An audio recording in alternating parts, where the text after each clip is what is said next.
Journalists flocked to within safe distance to watch. They took turns climbing high to get a better view. Demolition of the seismically unsafe east span of the Bay Bridge is underway. Demolition had been delayed a week to install debris-catching equipment on the lower deck, so by coincidence, not design. Demolition began November 12th, which happened to be the 77th anniversary of the day the bridge opened to traffic. I think it's pure coincidence. It wasn't planned that way.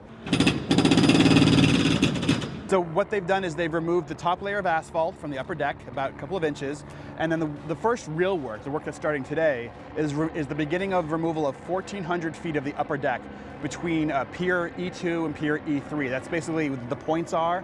If you go straight down to the water, between those two tall points, they're removing the upper deck, and that's going to take about 6 weeks. That's going to take us through the end of the year.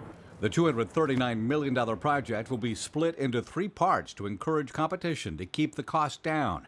Contractor CBC Silverado, a joint venture, is handling the first contract, the half-mile-long cantilever section and the S-curve at Yerba Buena Island. In this phase, they will remove 2,100 tons of concrete, 375 tons of rebar, and 1,300 tons of steel deck supports. If the bridge is lighter, it's actually safer.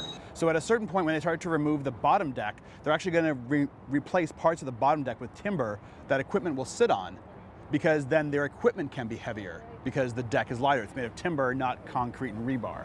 I would say the cantilever is probably one of the trickiest parts because it's the section of the bridge that has the least support underneath. I think some people have described it, it's going to look like a bit like a diving board when they cut it in half and the bottom deck's just going to be sitting out there. It's going to be heard more than seen for people driving on the new bridge or biking on it, walking on it. They're not going to see a whole lot. Early next year, when they start cutting it in half, and when finally they do cut it in half, around early spring, I would say March or so, that's when you'll see a real difference. That's when your vision of what the original east span looked like will change. And they'll truck it off west and east. After that, it gets sold to recyclers who treat it and recycle it, and then they can sell it what's going to basically be scrap steel and scrap concrete.